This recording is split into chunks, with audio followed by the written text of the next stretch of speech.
Dito nga pala ako ngayon sa may Binalbagan, pero hindi tayo pupunta sa may Binalbagan. Tayo ay pupunta sa may Santol Falls. Yan, may bibisitahin tayong falls na along the road lang daw yun eh. Sabi sa akin, pero dalawa daw yung falls na yun.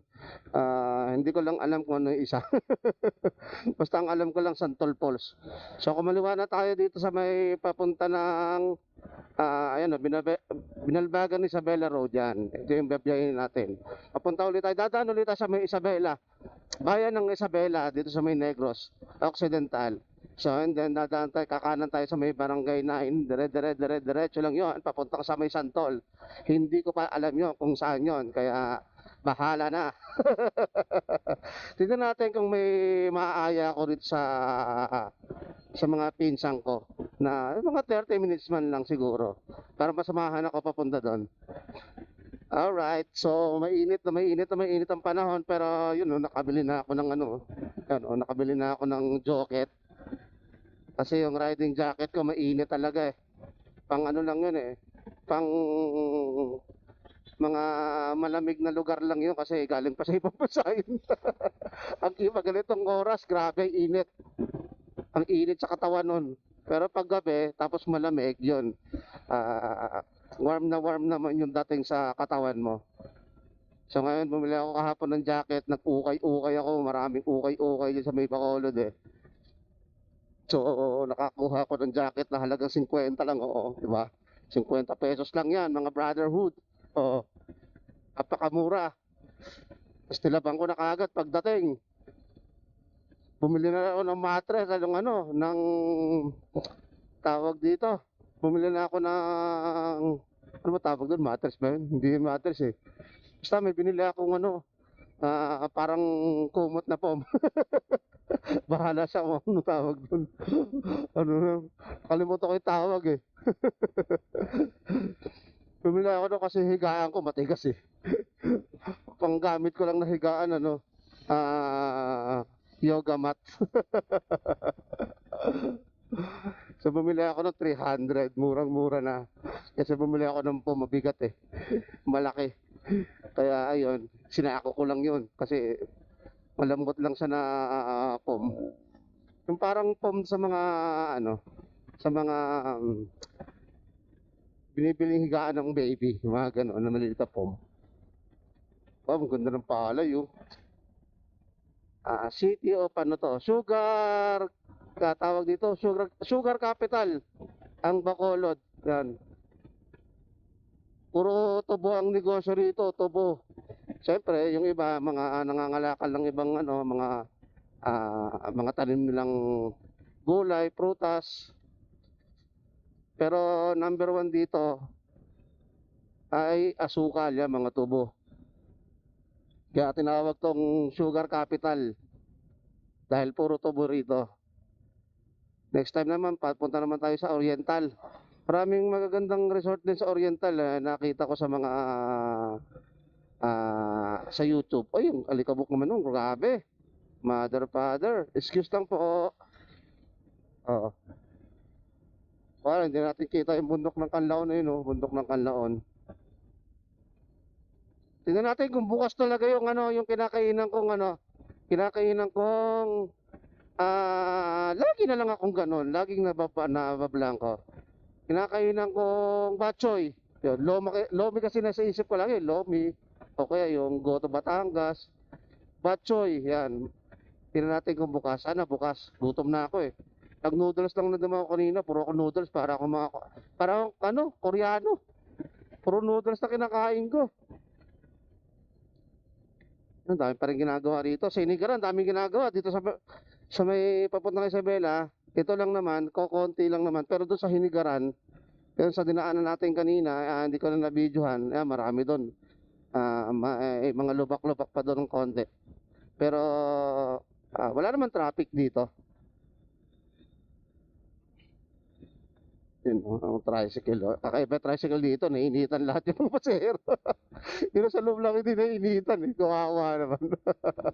Mas gusto ko pa rin yung yung sidecar ng sidecar sa Manila. Kain muna tayo at nagugutom na ako. Papasok na tayo ng mismong plaza ng Isabela. May Rusi.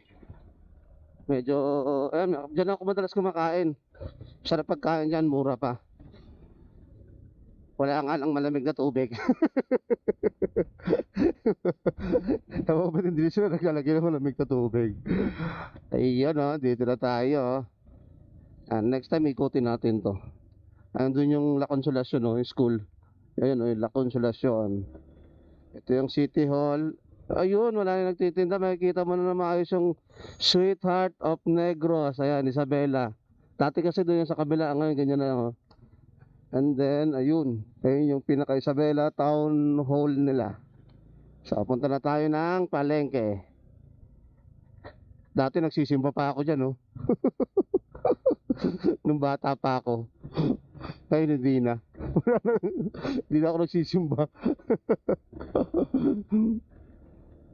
Sana bukas yung ating kinakainan.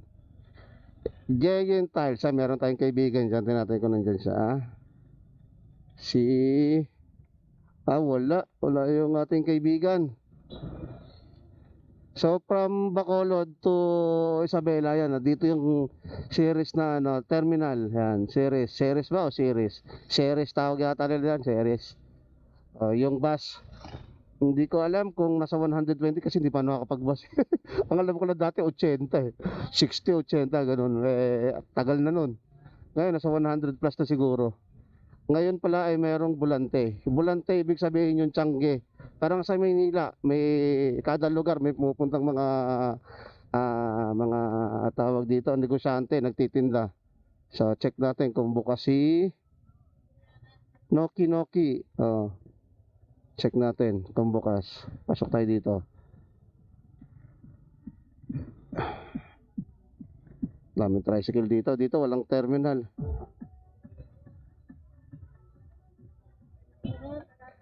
Tawagin ko lang ito sa pinsan ko. Ha? Kanto ka lang ito dito kalalomoy. Thank you.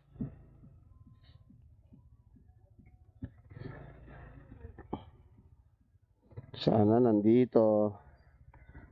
Talaga tong tito ko. Palagi sarado. Pag Sabado ayaw yung pagtinda na Sabado kasi marami daw siya nabibenta. Hirapan siya. Baliktad din.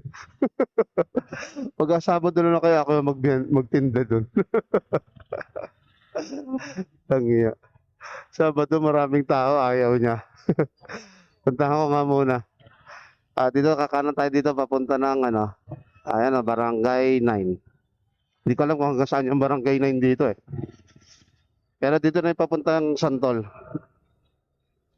Okay, papunta na tayo ng Mansablay. Tapos diretso Santol, papunta ng Falls. So nagpatilatang tayo ng ulan kasi umulan Tapos kasama ko ngayon yung tito ko, magagala, sumama sa atin. Gala-gala muna tayo kasi matumal daw ang negosyo.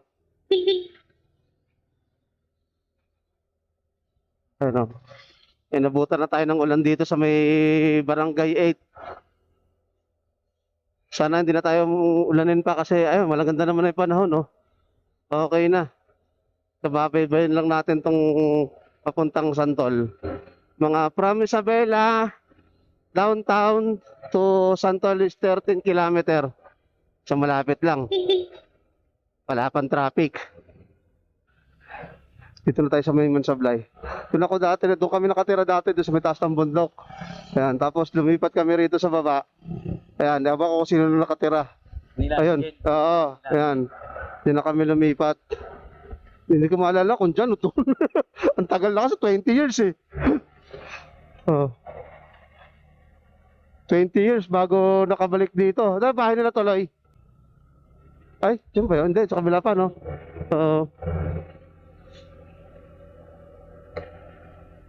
Dati lubak-lubak pa to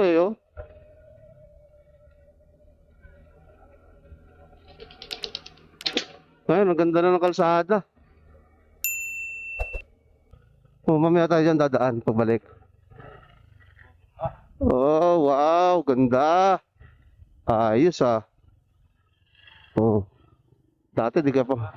Mga isang sako siguro yun. Kaso madumi na yan eh. Tubig dyan. Yan no, basta. Tiyan. Ganun din karami dati yung nila ni Magdi. Yung, Kiluwa, mga tauhan niya. ah, patrabaho lang kasi yung palaka eh. Tapos na ito. Printal. Oriental na. Oo. Pero sementado lahat. Talagang ano rin, maputik din. Saan mas malapit dito o doon sa ano? Sa tawag dito? Mas malapit dito. Papuntang Dumaguete. Yan ang pamit. Doon, liblib pa doon eh. Kailangan doon gumaga ka dadaan. Ikot ka pa. Oo, ikot ka pa. Dire-diretso na.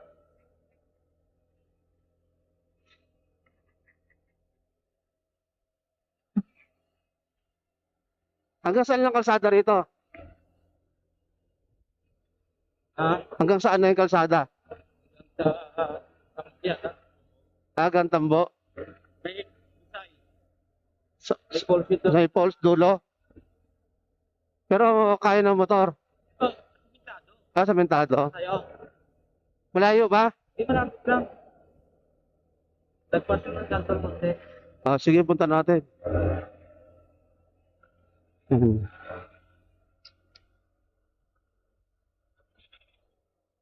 Dito na tayo sa may Barangay Santol. From dito no? Downtown, mga 3 kilometers pa daw. Yan, ang babayihin natin. Tapos mga, siguro ilang kilometro lang din, papunta doon sa may falls. Pero madadaanan lang naman kasi yun eh. Tabing kalsada lang yung falls. Tapos may pupuntahan pa daw kami yung falls na isa. Ano pangalan ng falls? Na isa?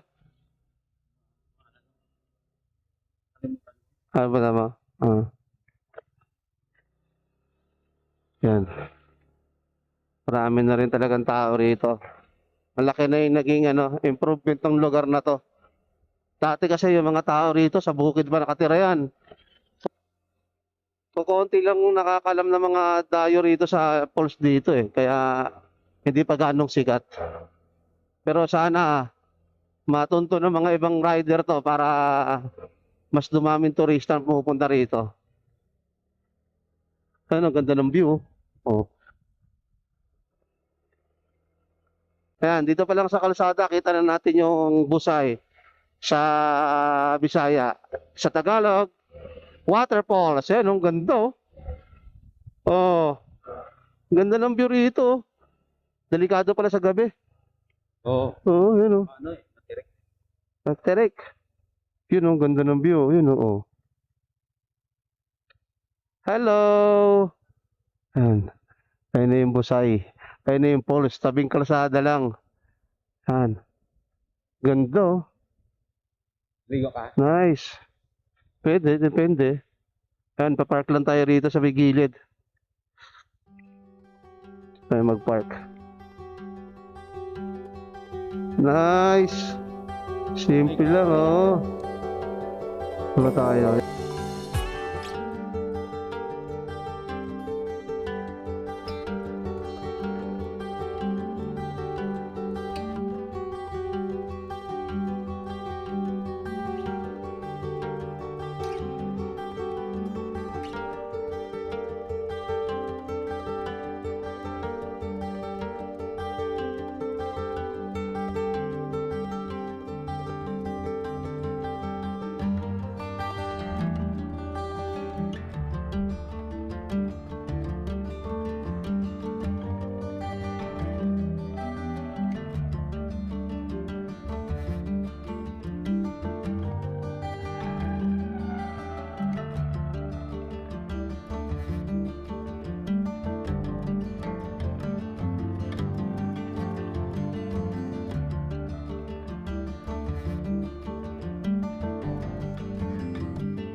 Okay, tapos na kami maligo. Saglit lang kami. Di kami naligo dun sa may ano, sa may pinaka mismong gitna kasi paras kami takot maligo. Hilig sa tubig pero takot maligo dun sa may malalim. Oh, pero ito yung lugar oh. Oh, yan. Yan na yung mga nakasubscribe daw sila sa akin. Yan, nakashort na lang ako. Kasi nagubad ako ng pantalon, ligo na ako eh. Ano, Ah, tao. Tendre. Ah, may, may nalaglag daw na truck dito. Patay talaga rito kung sino malaglag. Bangin niya, napakataas oh. Hmm. Oh, yan ah. Ano ang pangalan nun? Maslok po. Oh, yan. Maslog Falls. Sana ma-develop yung lugar na yon para maging tourist spot kasi sayang din naman. Maganda yung lugar. Tapos pag na-develop yung masementohan para makaligo ng maayos yung mga tao. Tell me what's wrong and why you never said you felt that way. And guess you're trying to stay strong and fake a smile until I look away. But I've known you too long, it hurts to watch your blue eyes fade to gray as you fade away. As you fade away. Yeah, I'm about to fade away. Cause every time I wake up I feel like it's Monday. Something's going wrong with all the chemicals up in my brain. All of a sudden I don't look at anything the same way. Gotta build up of my thoughts sitting in an ashtray. I'm sorry that I'm so inconvenient, okay. Just let me be me and I'll stay out of your way. I can see the... Ayan. Daan muna tayo dito sa may Monique Mountain Resort.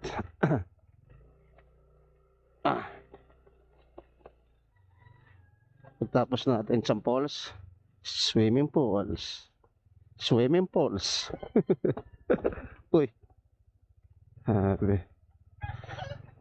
Yun lang.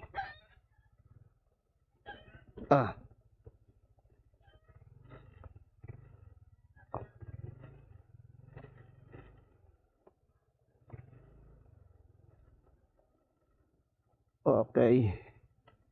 Hindi ganong malubak. Pero sa Hinakpan, magpangit kalsada doon pero gusto ko klima doon. Ganda ng klima doon. Oo. Napakababa ng ulap talaga, sobrang pagi. Ulap ka na. Oo, wala talaga siya. Makapag. Pag sobra, ang dilim nga dahil sa pag eh. 2:00 pero ang dilim. Kala mo 7:00 na. Isa ko lang mag-isa sa kalsada. Ayan, malapit na tayo sa may Monique. Monique. Asan ka na, Monique? Ito. Murag eskwelahan ba? Pero eskwelahan lang sarado. Oo, para eskwelahan Ay, sarado. Sarado si Monique. Balik ta. Wala, sarado si Monique. Sarado ang Monique. Sa hanging bridge na tayo dumaan. Kanina doon tayo dumaan sa may yung overflow na yun Yun Pag umulan ng malakas, wala na din makakataan dyan. Ngayon, dito naman tayo dadaan sa may hanging bridge. Dito dumadaan yung mga nakamotor. Tricycle kasya rito, no? Pag baha, ayan tulad yan. So, syempre, madulas to dito. Ito ang ganda malinis nga, no? Pwede maligo. Ayun, kasi yun inaharang na yung may mga naliligo. Maganda dyan, manghuli ng hipon. Kung meron. Alright, yan, nakatawid na tayo. Uwi na.